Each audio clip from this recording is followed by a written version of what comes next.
ஓம் சாந்தி. இன்றைய முரளி 5 டிசம்பர் 2024.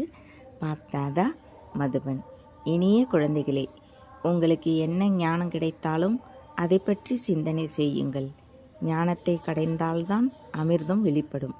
கேள்வி: 21 பிறவிகளுக்கு அளவற்ற செல்வந்தராவதற்கு உரிய சாதனம் என்ன? பதில்: ஞான ரத்தினங்கள். இந்த புருஷோத்தம சங்கம யுகத்தில் நீங்கள் எந்த அளவு ஞான ரத்தினங்களை தாரணை செய்வீர்களோ அந்த அளவு அளவற்ற செல்வந்தர் ஆவீர்கள். இப்போதைய ஞான ரத்தினங்கள் அங்கே தங்க வைரங்களாக மாறுகின்றன. எப்போது ஆத்மா ஞான ரத்தினங்களை தாரணை செய்வாரோ, வாயிலிருந்து ஞான ரத்தினங்கள் வெளிப்படுமோ, ரத்தினங்களை கேட்டு மற்றவர்களுக்கு சொல்வாரோ, அப்போது அவரது மலர்ந்த முகத்தின் மூலம் தந்தையின் பெயர் பிரபலமாகும். அசுர குணங்கள் நீங்கிய பிறகு அளவற்ற செல்வந்தராக மாறுவீர்கள். ஓம் சாந்தி. பாபா குழந்தைகளுக்கு ஞானம் மற்றும் பக்தியை பற்றி புரிய வைக்கிறார். சத்தியுகத்தில் பக்தி இருப்பதில்லை என்பதை குழந்தைகள் புரிந்திருக்கிறீர்கள்.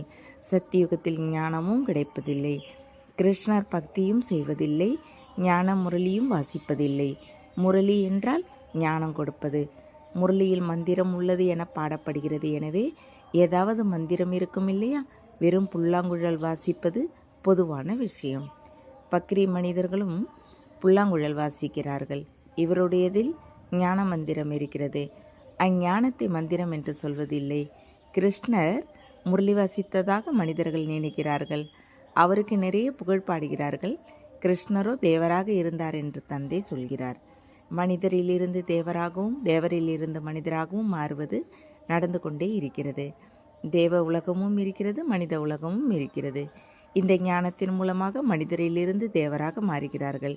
எப்போது சத்தியகம் இருந்ததோ அப்போது அது இந்த ஞானத்தின் ஆஸ்தியாக இருந்தது.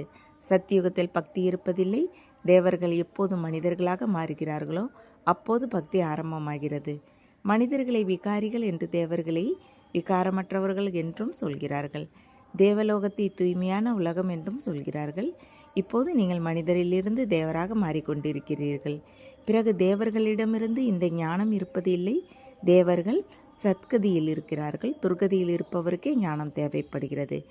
இந்த ஞானத்தால் தெய்வீக குணங்கள் வருகின்றன.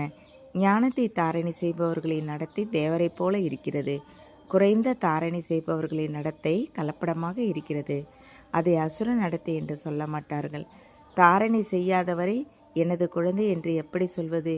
குழந்தை தந்தையை அறியவில்லை என்றால் தந்தையும் குழந்தைகளை எப்படி அறிவர்?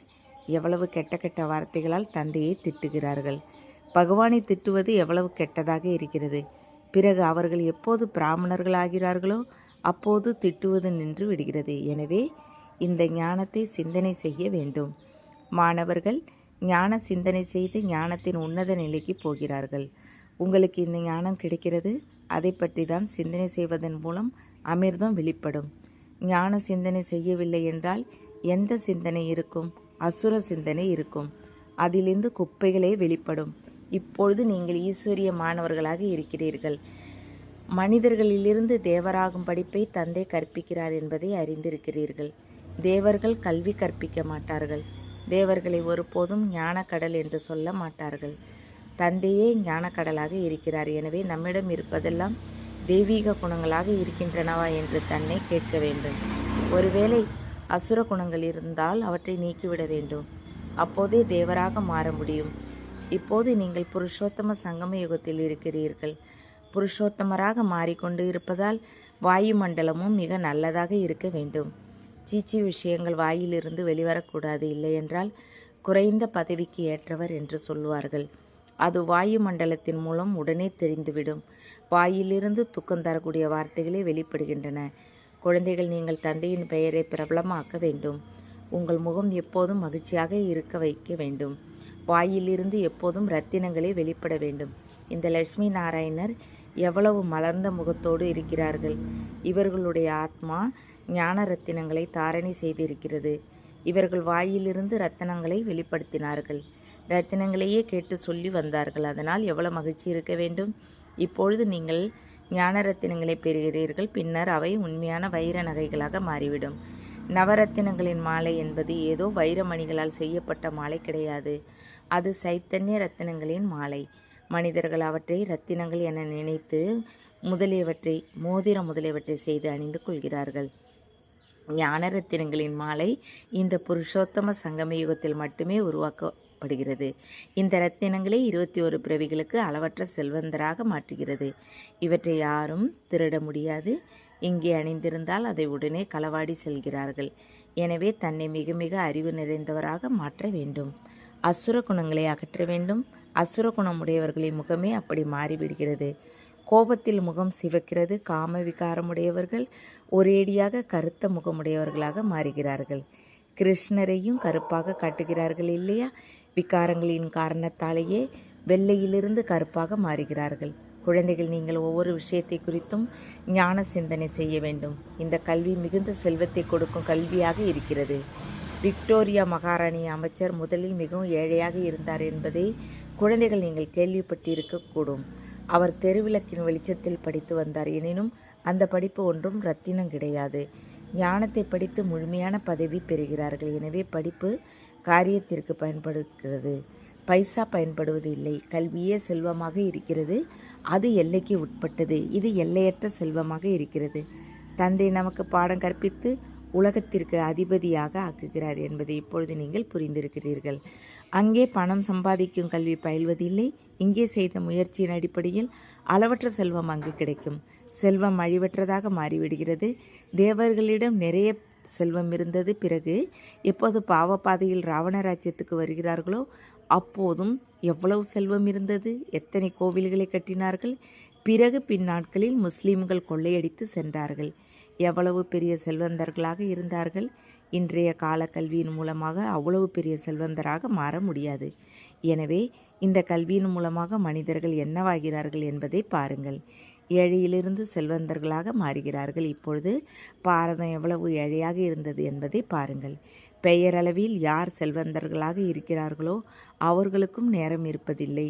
தமது செல்வம் மற்றும் பொசிஷனின் அகந்தை எவ்வளவு இருக்கிறது. இதில் அகந்தை முதலியவை அகல வேண்டும். நான் ஆத்மா.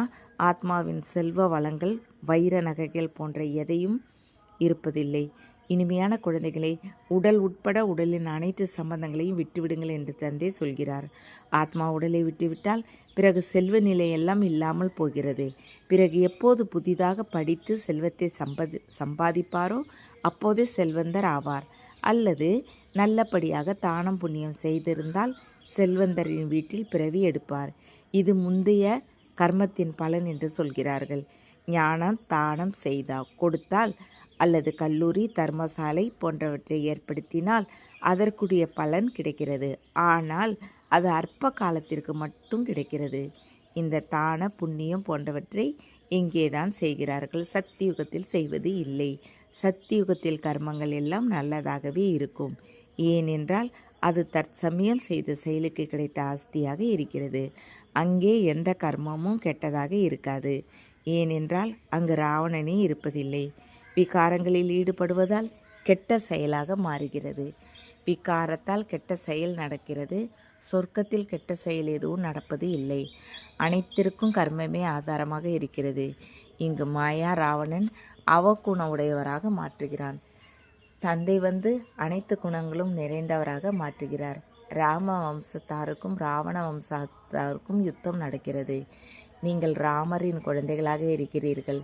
எவ்வளவு நல்ல நல்ல குழந்தைகள் மாயாவிடம் தோல்வி அடைகிறார்கள். பாபா பெயரை சொல்வதில்லை, இருந்தும் நம்பிக்கை வைத்திருக்கிறார்.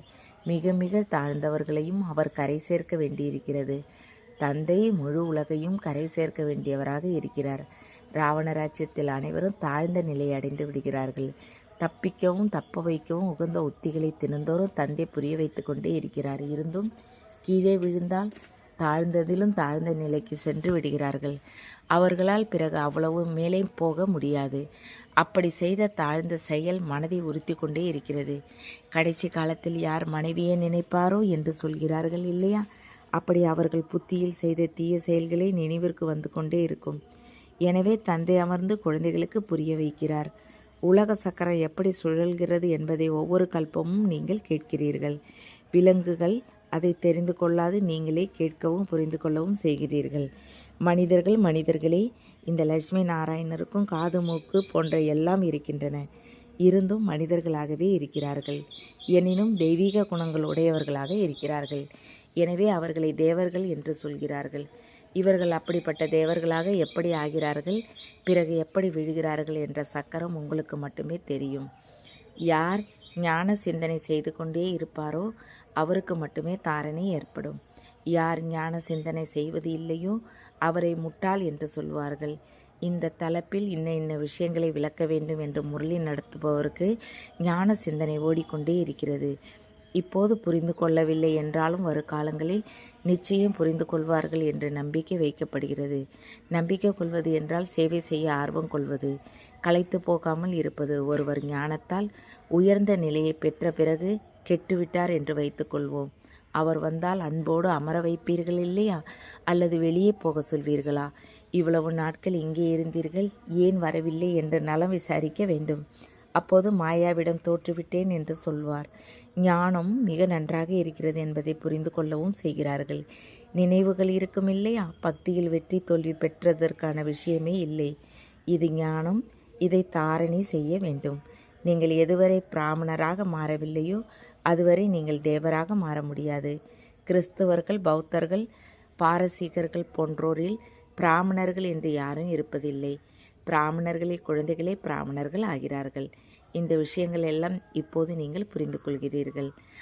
என்ற அப்பாவை நினைவு செய்ய வேண்டும் என்பதை நீங்கள் அறிந்திருக்கிறீர்கள். அப்பாவை நினைவு செய்வதன் மூலமாக என்ற ஆஸ்தி கிடைக்கிறது. யார் உங்களை சந்தித்தாலும் என்ற அல்லாவை நினைவு செய்ய வேண்டும் என்று அவர்களுக்கு சொல்லுங்கள். அப்பாவையே உயர்ந்தவர்கள் என்று சொல்கிறார்கள்.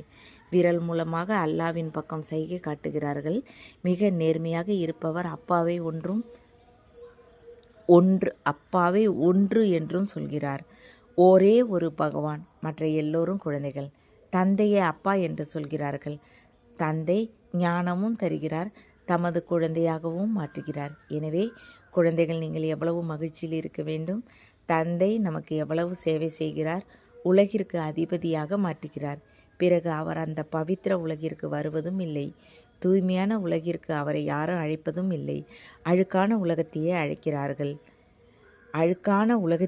அழைக்கிறார்கள். தூய்மையான உலகிற்கு வந்து என்ன செய்வார்? பதித்த பாவனர் என்பது அவரது பெயராக இருக்கிறது. எனவே பழைய உலகை புதிய உலகமாக மாற்றுவது அவரது கடமை. தந்தையின் பெயரே சிவன் என இருக்கிறது. குழந்தைகளை சாலிகிராமம் என்று சொல்கிறார்கள். இரண்டிற்கும் பூஜை நடக்கிறது. ஆனால் பூஜை செய்பவருக்கு எதுவுமே தெரியாது. பூஜை செய்வதற்கு ஒரு சடங்கை உருவாக்கி வைத்திருக்கிறார்கள், அவ்வளவுதான்.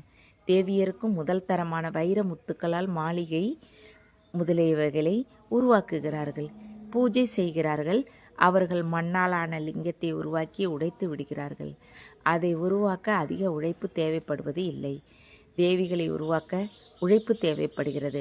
அவரது பூஜைக்கும் முயற்சி தேவைப்படுவதில்லை. இலவசமாக கிடைக்கிறது. கல் தண்ணீரில் உராய்ந்து உருண்டையாக்கி விடுகிறது. முழுமையாக முட்டை வடிவம் பெறுகிறது. முட்டை வடிவில் ஆத்மா இருப்பதாக சொல்கிறார்கள். அது பிரம்ம தத்துவத்தில் இருக்கிறது. எனவே அதை பிரம்மாண்டம் என்றும் சொல்கிறார்கள்.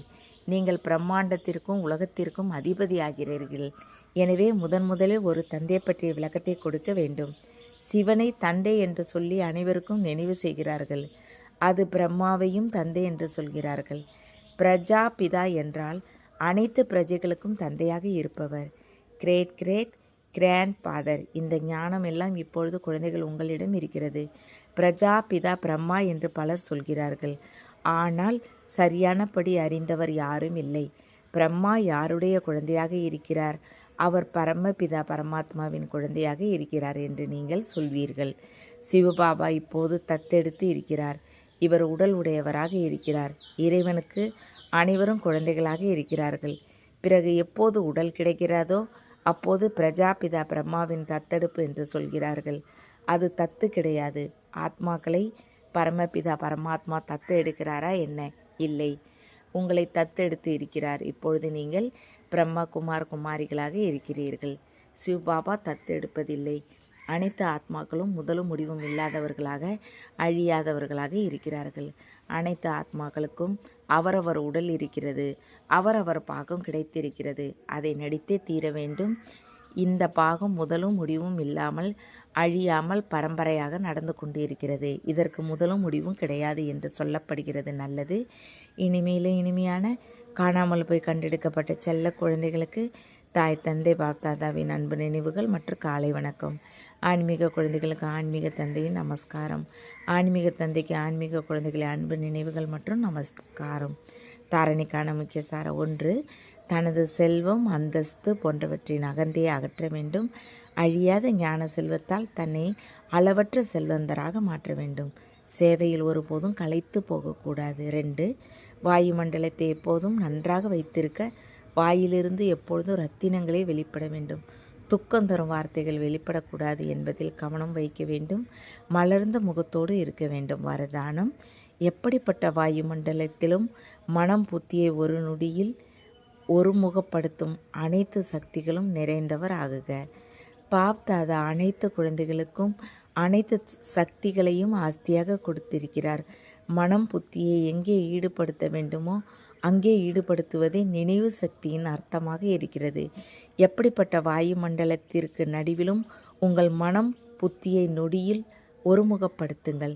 சூழ்நிலை பிரச்சனை தருவதாக இருந்தாலும், வாயுமண்டலம் தமோ குணமாக இருந்தாலும், மாயா தன்னுடையவராக மாற்ற முயற்சி செய்தாலும் நொடியில் ஒரு முகம் ஆகுங்கள். அப்படி கட்டுப்படுத்தும் சக்தி இருக்க வேண்டும். அப்போது அனைத்து சக்திகளும் நிறைந்தவர் என்று சொல்வார்கள். ஸ்லோகன்: உலகிற்கு நன்மை செய்யும் பொறுப்பையும் பவித்திரத்தின் ஒளி கிரீடத்தையும் அணிந்து இருப்பவரே டபுள் கிரீடதாரி ஆவார்கள். ஓம் சாந்தி. தேங்க்ஸ் பாபா.